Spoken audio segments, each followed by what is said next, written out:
વિષય વાણિજ્ય પત્ર વ્યવહાર અને સેક્રેટરીયલ પ્રેક્ટિસ વિભાગ પહેલો ચેપ્ટર નંબર 2 એની અંદર આજે જોવાનું છે અસરકારક પત્ર વ્યવહાર અને તેની જુદી જુદી શૈલીઓ। એમાં તો કે આજના ઇન્ટરનેટ યુગમાં અસરકારક સંદેશા વ્યવહારનું કૌશલ્ય વ્યાવસાયિક અને વ્યક્તિગત સફળતામાં મહત્વનું પરિબળ છે।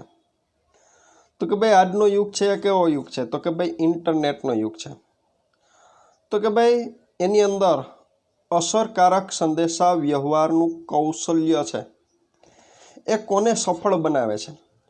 તો કે ભાઈ અહીંયા વ્યાવસાયિક દ્રષ્ટિએ છે વ્યક્તિને સફળ બનાવે છે અને વ્યક્તિગત રીતે પણ વ્યક્તિ છે એને સફળ બનાવે છે। આજના યુગમાં સ્થળ અને સમયની સીમાઓને સંદેશા વ્યવહારની આધુનિક પદ્ધતિઓ અને ઉપકરણોએ લગભગ ખતમ કરી નાખેલી જોવા મળે છે। તો કે આજના સમયની આજે આપણે વાત કરીએ તો ટેકનોલોજીનો યુગ છે। એમાં ઇન્ટરનેટના માધ્યમથી આજે સ્થળ અને સમયનું કોઈ પણ પ્રકારનું બંધન છે એ જોવા મળતું નથી। વિશ્વના કોઈ પણ ખૂણાની અંદર કોઈ પણ વ્યક્તિ છે એ પોતે સરળતાથી માહિતીની આપ-લે છે એ કરી શકે છે। સમાજનો દરેક વર્ગ એકબીજા સાથે સતત સંપર્કમાં રહેવા સંદેશા વ્યવહારની જુદી જુદી પદ્ધતિઓ શોધતો ગયો અને અપનાવતો ગયો। પ્રવર્તમાન સમયની સંદેશા વ્યવહારની આધુનિક પદ્ધતિઓ ખૂબ જ ઝડપી, અસરકારક, સરળ અને સસ્તી છે। તો કે ભાઈ અહીંયા આપણે શું કહે છે? તો કે ભાઈ આધુનિક પત્ર વ્યવહાર માટે જે સંદેશા વ્યવહારની પદ્ધતિ છે તો એ કેવી છે? તો કે ભાઈ સરળ છે અને પાછી કેવી કીધી છે? તો કે ભાઈ સસ્તી છે અને એની અસરકારકતા પણ એટલી જ જોવા મળે છે અને તેથી જ તે આપણે મોટા પાયે પર એનો ઉપયોગ કરતા પણ જોવા મળીએ છીએ। આપણા દેશના લોકોની કેળવણી, સ્વભાવ અને સંજોગોને લક્ષ્યમાં રાખીને સંદેશા વ્યવહારની પદ્ધતિઓનું મૂલ્યાંકન કરીએ તો ધંધાકીય અને ઓફિશિયલ બાબતો માટે આજે પણ પત્ર વ્યવહાર ઉપર આજનો માનવી વધુ આધાર રાખે છે। તો કે ભાઈ આપણા દેશની વાત કરેલી છે, આપણા દેશની અંદર વાત કરેલી એમાં એવું કીધેલું છે કે ભાઈ ઓફિશિયલ બાબતો માટે આજે પણ વ્યક્તિ છે એ શેના ઉપર નિર્ભર છે? તો કે ભાઈ પત્ર ઉપર નિર્ભર છે। એ જ રીતના ધંધાકીય વ્યવહારોની અંદર પણ મોટા પાયા પર પત્ર વ્યવહાર થતા જોવા મળે છે। હા, પત્ર વ્યવહારનું સ્વરૂપ બદલાયું છે પરંતુ તેનું મહત્વ છે એ હજી પણ ઘટ્યું નથી। તો કે ભાઈ પત્ર વ્યવહારનું આજના સમયની અંદર પણ મહત્વ જોવા મળે છે પણ હા સ્વરૂપ છે એ બદલાણું છે। કઈ રીતના? તો કે ભાઈ અહીંયા પત્ર વ્યવહાર છે એ નોટિસ સ્વરૂપે લખાતા હોય, પરિપત્ર સ્વરૂપે લખાતા હોય, મેમો સ્વરૂપે લખાતા હોય છે। અહીંયા કોઈ સરકારી વિભાગ સાથે આપણે પત્ર વ્યવહાર કરવો હોય તો આપણે કોઈ અરજી ફોર્મ એના છાપેલા હોય છે, બરોબર છે? તો આને શું કહેવાય? તો કે ભાઈ એનું સ્વરૂપ છે તે બદલાણું છે તેવું કહી શકાય। અહીંયા આપણે જોવાનું છે પ્રશ્ન નંબર 1 પત્ર વ્યવહારનો ઇતિહાસ। તો એમાં આપણને કીધું છે કે પત્ર વ્યવહારનો ઇતિહાસ ખૂબ જ પ્રાચીન છે। તો કે ભાઈ આપણે પત્ર વ્યવહારની વાત કરીએ તો કે ભાઈ પત્ર વ્યવહારનો ઇતિહાસ કેવો કીધો છે? તો કે ભાઈ બહુ પ્રાચીન છે, પહેલાંના સમયથી પત્ર વ્યવહાર થતો જોવા મળે છે। એમાં તો કે ભાઈ વર્ષો પહેલાં કબૂતરોનો ઉપયોગ સંદેશાની આપ-લે માટે થતો હતો। તો કે ભાઈ પહેલાંના સમયની અંદર એક જગ્યાએથી બીજી જગ્યાએ માહિતી પહોંચાડવી હોય તો એના માટે પહેલાં શેનો ઉપયોગ કરતા હતા? તો કે ભાઈ પક્ષીની અંદર કબૂતરનો ઉપયોગ કરતા હતા। રાજાઓ અત્યંત ગોપનીય માહિતીને એક સ્થળેથી બીજા સ્થળે મોકલવા માટે દૂતનો ઉપયોગ કરતા હતા। તો કે ભાઈ અત્યંત ગોપનીય, ગોપનીય એટલે કે ગુપ્ત માહિતી હોય તો આવી માહિતીને એક સ્થળેથી બીજા સ્થળે મોકલવાની હોય તો પોતે કોને મોકલતા હતા? તો કે ભાઈ પોતાના જે દૂત હોય એનો પોતે ઉપયોગ કરતા હતા। પછી શું કીધું છે? તો કે ભાઈ માહિતી છે એ ઝાડના પાંદડા ઉપર, કપડાના ને ત્યારબાદ કાગળના ટુકડા ઉપર લખીને મોકલાવતા હતા. તો પહેલાંના સમયની આપણે વાત કરી તો વર્ષો પહેલાં કબૂતરનો ઉપયોગ થતો હતો. પછી તો કે ભાઈ રાજાઓ છે એક ગોપનીય માહિતી કોની સાથે મોકલતા હતા? તો કે ભાઈ એના માટે પોતે દૂતને મોકલતા હતા. સાથે તો કે ભાઈ માહિતી કેવી રીતે મોકલવામાં આવતી હતી? તો કે ઝાડના પાંદડામાં લખાણ લખીને મોકલવામાં આવતી હતી. પછી તો કે ભાઈ કપડાના ટુકડાની અંદર લખાણ લખીને, અને અત્યારે આપણે જોઈએ તો કાગળના ટુકડા ઉપર લખાણ લખીને માહિતી છે એ મોકલવામાં આવે છે. આગળ અહીંયા પેરેગ્રાફથી વિદ્યાર્થીઓ લખવું તો કે ભાઈ ભારતમાં બ્રિટિશ રાજ વખતે સંદેશા વ્યવહાર અને પત્ર વ્યવહારને ખૂબ જ આયોજનબદ્ધ અને સુગઠિત સ્વરૂપ આપવામાં આવ્યું. તો કે ભાઈ ભારતની અંદર આપને ખબર છે બ્રિટિશરોનું રાજ હતું. એ સમયગાળા દરમિયાન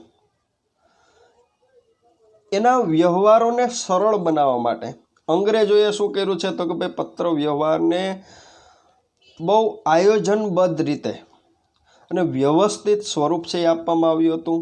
એમાં પણ તાર અને ટપાલ વિભાગની શરૂઆત કરવામાં આવી અને પત્ર વ્યવહારનો વ્યાપ અને ઉપયોગ છે એ વધતો ગયો. તો કે ભાઈ અંદાજિત 1855ની અંદર દેશની અંદર તાર અને ટપાલ ખાતાની શરૂઆત કરવામાં આવી અને પત્ર વ્યવહાર છે તેનો વ્યાપ છે એ વધતો ગયેલો જોવા મળ્યો.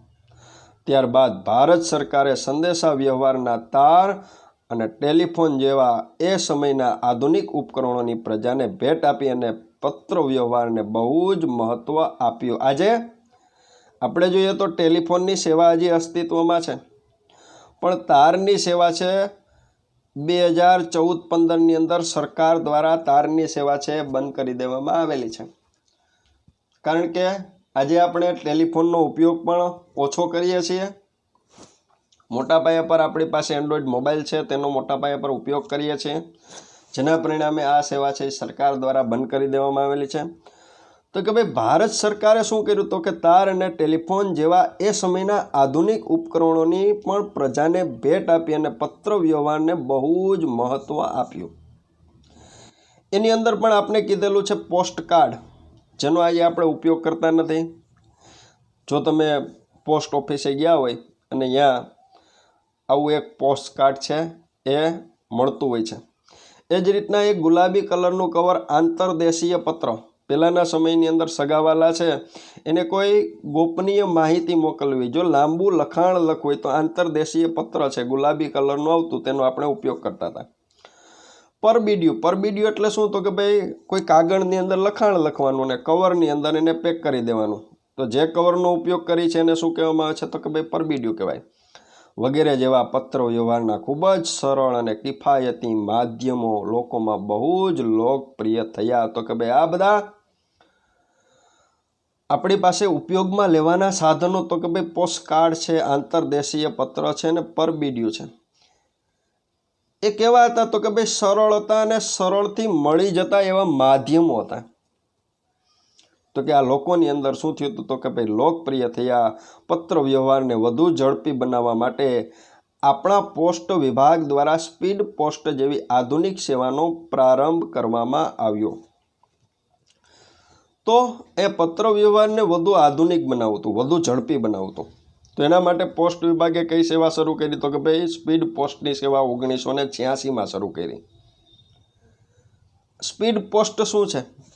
તો કે ભાઈ જે સામાન્ય આપણે પત્ર લખી છે એનાથી ઝડપથી એક શહેરમાંથી બીજા શહેરની અંદર થોડાક વધુ ચાર્જ સાથે પત્ર છે એ ઝડપથી પહોંચાડી દેવાની એક પ્રકારની વ્યવસ્થા છે. એ ધંધાકીય, શૈક્ષણિક અને સામાજિક પત્ર વ્યવહારના કારણે પત્રોની સંખ્યા વધતી ગઈ, જેને લીધે આંગળીયા અને કુરિયરના રૂપમાં પત્ર વ્યવહારની આપલેની ખાનગી પદ્ધતિની પણ શરૂઆત થઈ. એ પહેલાં છે પત્ર વ્યવહાર છે પોસ્ટ ખાતા દ્વારા, ટપાલ ખાતા દ્વારા કરવામાં આવતો હતો. પરંતુ અહીંયા ધંધાકીય એકમો છે ત્યાં પણ પત્ર વ્યવહારનું મહત્ત્વ વધ્યું. શૈક્ષણિક ક્ષેત્રોની અંદર પત્ર વ્યવહારનું મહત્ત્વ વધ્યું. સામાજિક વ્યવહારોની અંદર પત્ર વ્યવહારનું મહત્ત્વ વધવાના પરિણામે શું થયું? તો કે ભાઈ બજારની અંદર અહીંયા એક જગ્યાએથી બીજી જગ્યાએ સંદેશો પહોંચાડવા માટે આંગળીયા પેઢીઓની શરૂઆત થઈ અને કુરિયર ની સેવાઓ છે એ આજે આપને આંગળીયા પેઢીઓ દ્વારા મળતી પણ જોવા મળે છે.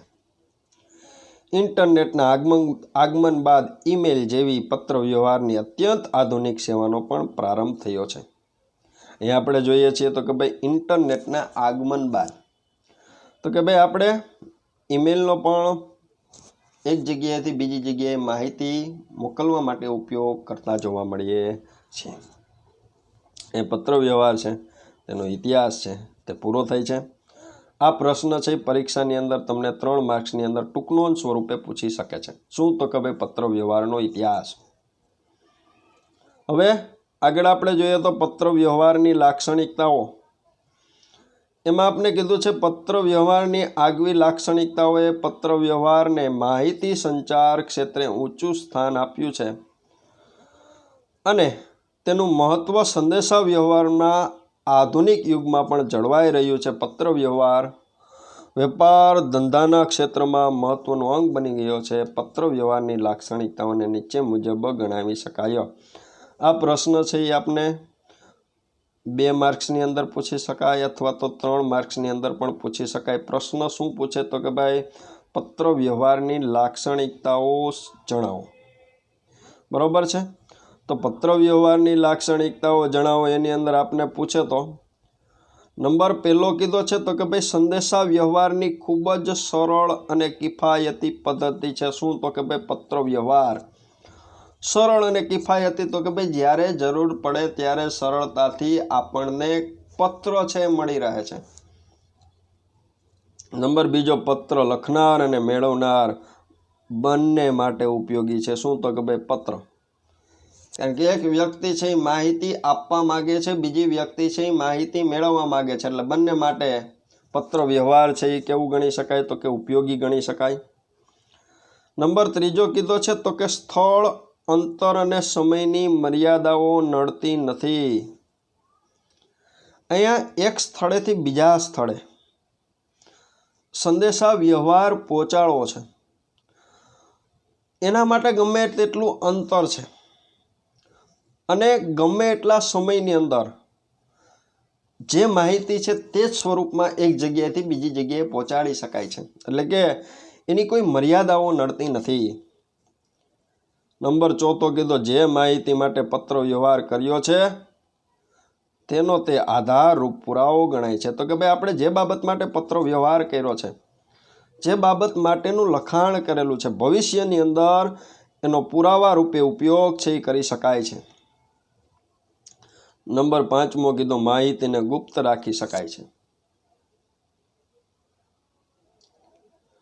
તો કે ભાઈ કોઈ વ્યક્તિ છે એ ગુપ્ત માહિતી એટલે કે ગોપનીય માહિતી છે એ પોતે મોકલવા માંગતો હોય તો પરબિડિયાવાળા પત્ર વ્યવહારની અંદર પોતે પોતાની માહિતી છે એ મોકલાવી શકે છે, એટલે કે માહિતીને પણ લખાણ દ્વારા ગુપ્ત રાખી શકાય.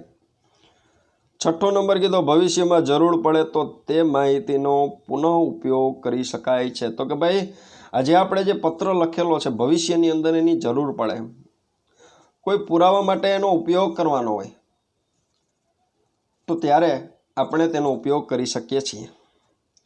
7મો નંબર કીધો પત્રોને સરળતાથી મેળવી અને મોકલી શકાય છે. તો કે ભાઈ પત્ર કોઈ વ્યક્તિને આપણે મોકલવો છે કે કોઈ વ્યક્તિ પાસેથી પત્ર મેળવવો છે તો એ કામ છે એ કેવું છે તો કે ભાઈ સરળ છે. 8મો નંબર પત્ર લખનાર અને મેળવનારને જોડતી કડી છે. તો કે ભાઈ પત્ર એ શું છે તો કે ભાઈ પત્ર છે એ 2 વ્યક્તિને જોડે છે, એક તો પત્ર મેળવનાર અને બીજું કોણ કીધું છે તો કે લખનાર અને મેળવનાર 2 વ્યક્તિને જોડતું જો કોઈ સાધન હોય તો અહીંયા શું કીધું તો કે ભાઈ પત્ર કીધું છે. પછી તો કે ભાઈ પત્રનું લખાણ જે તે પેઢી કે સંસ્થાની છાપ ઊભી કરે છે. ધંધાકીય એકમ છે એની પ્રતિષ્ઠા છે એ પત્રના પરિણામે જોવા મળે છે. અને નંબર 10મો કીધો પત્ર જે તે પેઢી કે સંસ્થાનું મૌન સ્વરૂપે પ્રતિનિધિત્વ કરે છે. તો કે ભાઈ જે પત્ર જે સંસ્થા વતી આપણને મળેલું છે તો એની અંદરનું જે લખાણ છે એ લખાણ કોના વતી હોય છે તો કે ભાઈ સંસ્થા વતી હોય છે.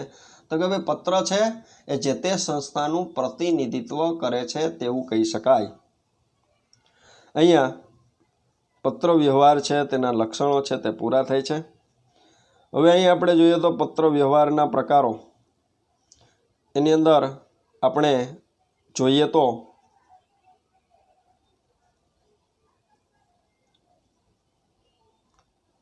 આ પ્રશ્ન છે એ આપને 2 માર્ક્સની અંદર અથવા 3 માર્ક્સની અંદર પૂછી શકાય। શું તો કે ભાઈ પત્ર વ્યવહારના પ્રકારો જણાવો અથવા સમજાવો। એની અંદર આપણે જોઈએ તો કે ભાઈ પત્ર વ્યવહાર ઘણી બધી બાબતો માટે થતો હોય છે। જો પત્રો વહીવટી ધંધાકીય અથવા સરકારી બાબતો માટે લખાતા હોય તો તેવા પત્રોને ઔપચારિક પત્રો તરીકે ઓળખવામાં આવે છે। અને જો પત્રો સામાજિક બાબતો અને સંબંધોની માવજત માટે લખાતા હોય તો તેવા પત્રો છે તેને અનૌપચારિક પત્ર તરીકે ઓળખવામાં આવે છે। બરોબર। તો અહીંયા 2 પ્રકારના પત્રો કીધા છે તો કે ભાઈ પત્ર વ્યવહાર છે તેના 2 પ્રકાર છે। એક પ્રકાર આપને શું કીધો છે તો કે ભાઈ ઔપચારિક પત્રો છે અને બીજો નંબર શું કીધો છે તો કે ભાઈ અનૌપચારિક પત્ર છે। તો કે ભાઈ ઔપચારિક પત્ર કોને પૂછે કહેવામાં આવે છે। ઔપચારિક પત્ર કોને કહેવાય તો કે ભાઈ જે પત્રો વહીવટી ધંધાકીય અથવા સરકારી બાબતો માટે લખાતા હોય તો તેવા પત્રોને ઔપચારિક પત્રો તરીકે ઓળખવામાં આવે છે। તો કે ભાઈ પત્રનું લખાણ કોના માટે હોય તો કે ભાઈ વહીવટી બાબતો માટે હોય, ધંધાકીય બાબતો માટે હોય કે સરકારી બાબતો માટે હોય। બરોબર। અહીં લેતી દેતીના કોઈ વ્યવહાર કરવાના છે, વહીવટી બાબત કહેવાય। કોઈ વસ્તુની ખરીદ વેચાણ જાહેરાત માટે પત્ર લખવાનો હોય, ધંધાકીય બાબત કહેવાય।